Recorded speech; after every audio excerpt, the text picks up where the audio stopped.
Charlie? Hey, how are you? Good. Good to hear your voice. How's my boy? Good. Just finished a long day. Oh, boy. We are at the... Hold the elevator, Ben.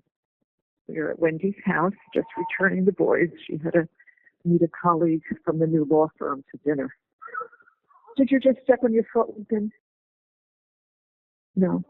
Give me 1 second in the elevator, Charlie. If I lose you, I'll call you right back, okay? Sure. Just going up. Give me 1 second. Yeah, I'm talking to Uncle Charlie. The boatman, the man who's going to captain our ship on Sunday, right? Can you still hear me? What's that? Hello? Oh, good. I thought I would lose you in the elevator. That's good. You didn't. So they are bathed and had dinner and everything. They're just going to put their PJs on and get a story, and then they are off to sleep. So where are you? I'm on 95. I'm just headed home. Yeah. How far from home are you? What's that? Long ride, short ride? It's like 10 minutes from the house. Oh, minutes. good. It's not bad. Oh, yeah, good. Orderdale. Oh, okay. Okay. That's good. I'm glad to hear that. So your day went well? Yeah, good. Yeah, just a long day. So, I mean, it was like 11 hours of standing without a break. Yeah, that's a long day. A long day. Dad got home about an hour ago, and Lincoln said, Grandpa, you don't have to work tomorrow. And Dad said, no, Lincoln, I do. I have to see patients. He said, well, that's not right, because you're the boss. You could stay home and play with me if you want to. He likes the idea that Grandpa's the boss. Unfortunately, I told him even the boss sometimes has to work. So that's funny. Then go right in your room and put your PJs on. Yes, honey. So Dad worked Tuesday, Wednesday this week? That's it. Dude, that's perfect. It is, actually. It is. No, I mean, we should keep it to 2 days a week until, and every once, like we've been doing, like until you have a big case, you can fill the third day. Otherwise, 2 days a week. Yep. I mean, remember how many times you were like, well, what about the patient that comes? And I'm like, oh, I have a whole new attitude. My son taught me something different. I mean, what do you think? The place is going to fucking burn down because Dad's not there to check for it? That's exactly right. Check for a filling. The place is going to burn down. You know what? You know what? You become so used to that your routine. That's what you do. You need to be here, all that you don't think any other way. No, until someone comes along and says, why? Yeah. And you're like, well, that 8 o'clock hygiene appointment, you know what? How many patients have we lost because we don't have that 8 o'clock hygiene available? Yeah. I know. How many? I think one or two. Okay, so we've lost out of a whole patients. practice. Yeah. You're going to have more patients die in our practice this year than the one or two that don't come because you don't have an 8 o'clock hygiene. I know. I mean it's crazy, right? Yeah, and you were like running your life around, I got to be there for that 8 o'clock hygiene check. I'm like, no. No, I know. And then how many, unless the schedule's packed, don't go in for the day. I know. I get you, believe me. And the funny thing is, I mean, I haven't seen the numbers, but I wonder how much different the numbers are for the office with doing 2 days versus 3. I know. You know what? I am sure they're not much different. I'm sure they're not. And that's about 33% less time. It's a lot of time. It's a lot of time, I know. And the thing is, I think it's because the hygiene is so well booked, that the income doesn't suffer. And, if there's anything that they're concerned, but anything they're concerned about, they just take an x-ray, Dad looks at it, they send it to him, or he looks at it the next day. Or, Mom, worst case scenario, bring the patient back on the day that Dad's there. Yeah, no, of course. I mean, and what makes it flexible is having the late night. Right. Oh, yeah. Absolutely. So you can see a lot more patients if Dad stays till 8 or 9 that one night. Then I think it's awesome. Oh, it is. So he doesn't start till 1 on Wednesdays, and we're just 12 on Tuesdays. And Tuesday. Today is 10. Monday is 11. If he works on a Monday, Tuesday is 10. And Wednesday is 1 to 7. Because you almost want, I guess. Or he goes in earlier. Sometimes he'll go to 12 to 7. It just depends on, what he's got. He's got an extra patient, they'll book an extra one, or they work an hour later. But most of the time we can fit him in because he doesn't want a lunch on those days because it's, he has a later breakfast. He works out at the gym. He has a later breakfast, so he's not hungry until dinner. For 5 minutes, 10 minutes, and day goes by much quicker when you do it like that too. It does. And there's no traffic heading back when you leave the office at 7:30. Yeah, it's been better lately. The days that he does real late, like if he stays with you and comes back real late, he ends up with a mess because they close off the lanes on 95. They don't. Not till after 10. Right, and that's when if you leave even at 11. No. Is it 10? Harvey, was it after 9 or 10 that you get stuck on the highway? No, it's got to be after 10. After 10? Yeah. So that's what happens is he leaves. Yeah, so you got to pretty much leave the office by 9:15. Right, exactly. But after 6 o'clock, traffic really dies down. Yeah, for sure. He got home today. It was at 6:45. So he had a little something at the house. The boys already had dinner. They had their bath, and now we're here. And she sent me an email that said she should be back by 9, I think. It's just somebody from the new law firm, and I think she's going to have a lot of these because it's each one of them wants to spend an evening, and it's hard for her to do lunches because she can't take that much time at lunch because she's got stuff going on with the judge and other stuff from this firm. Ben, go put your shirt on, please. So I don't know if I told you this. I got Wendi to accept that job with the law firm. With who? She told me she was going to accept, after I got done, I went on the walk with her, she said she was going to accept that job. No, she was thinking about not taking it. I think because it's not what she wants, but it's only about... But I said, Wendi, first of all, there's no time frame on it.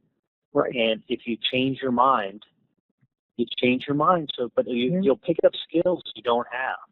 Right. And that's right. Basically, now's not the time to just chill and become a guidance counselor at Miami.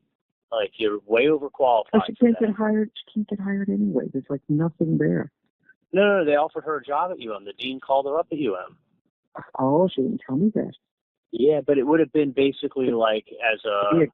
She's not qualified to be a guidance counselor. Not a guidance counselor, an advisor or whatever it was. She's no, it's basically, it would have been brainless work for her. Mm. She said, the way she said it, she said even the dean called her up to ask her to take the job. Mm. But the thing is, I'm like, Wendi, you have to get as much skill as you can now. Right. If this is a skill you just got done telling me you don't really know how to do, now's the time to go learn that skill, not later. Right. You need to learn it. So at least you can learn it and say you don't like it. You can learn it. You can make a bunch of money. That's the whole thing is that she can, I'm like, Wendi, and then you might as well do it to see if you even like it. She's like, well, it's not really what I like. I'm like, but she's never done it. Right. But you've never done it. So you really don't know until it's like dentistry. Until you practice dentistry, you don't really know what it's like. Exactly. So I got her to do that. And then the other thing I was going to tell you is she asked me if Dave could come to the house for Mother's Day. Oh, she asked you. Yeah, if I would mind. And I said, of course I mind. Don't bring him. I told her, I said, yeah, bring him. She texted me the other day. Oh, and I said, yeah, bring him. The more the merrier. Why not? It's fun. Yeah, I don't care.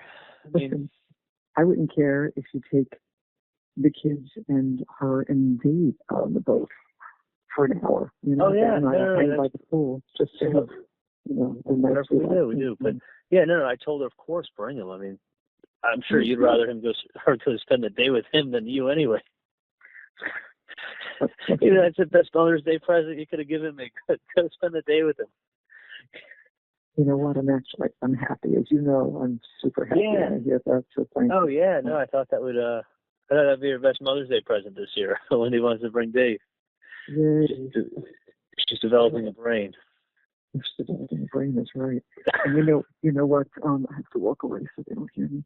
But you know what Ben said to me before? I said, Ben, you know, but he's not, and well, both boys are not very good at hugging and kissing, and it always makes Wendi feel bad. I said, honey, they're boys. They're just not the way girls are. Girls are more kissy.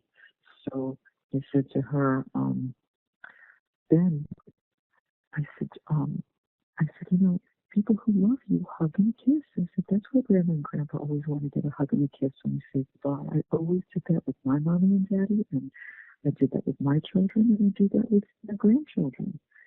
So he said, yeah, it's like Dave and Mommy.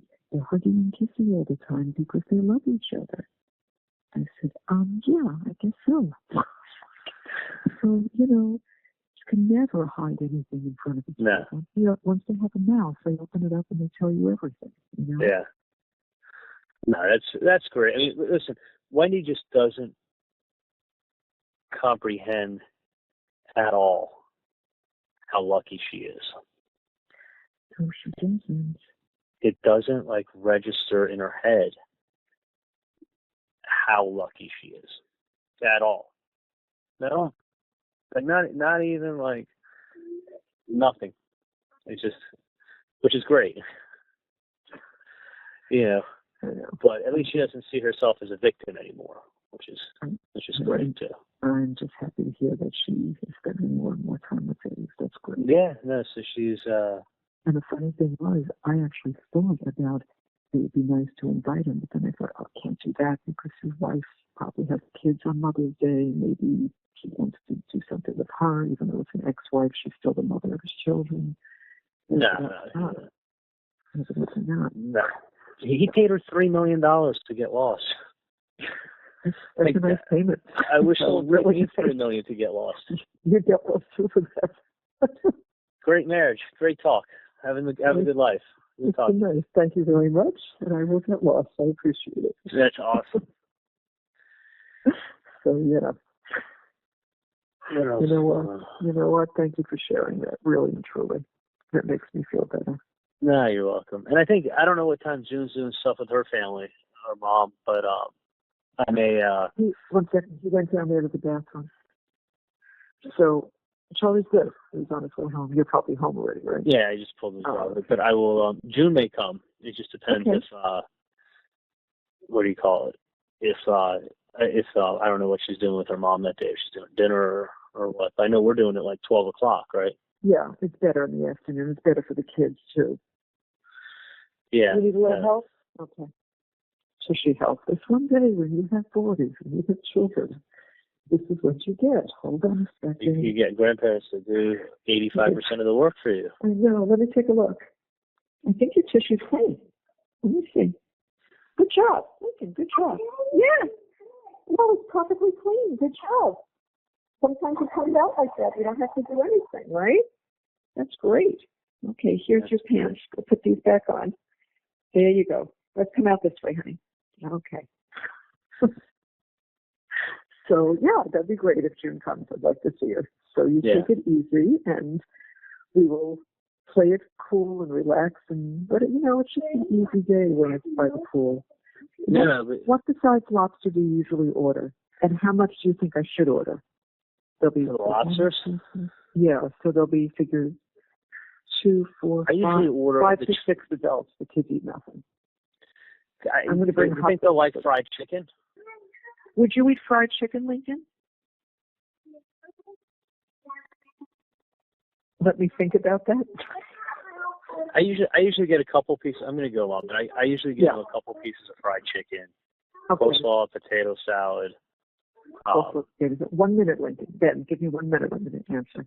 And some lobsters. And how many? Well, tell me how many lobsters. I don't usually order. I'll order them. I'll order them on Saturday. It's not a big deal. I don't want you paying for it. So I know that's why you're doing this, Mom. You're not going to order them ahead of time, are you? Well, I thought if I called tomorrow, then I've got it set aside. Wednesday. No, I'll call them Friday. They'll have plenty of lobsters. It's not going to be a big deal. Okay. All right. So you're going to place the order, but we're going to pick up. Okay. Whatever you want, son. Yes. Let me pick up. It'll be $250. It doesn't matter. I don't care. Speaking of that, Did you mail my ticket in for the I did both of those right? tickets. It was like at least a week ago. You know, I've gotten out of 2 speeding tickets also in the last 3 weeks also.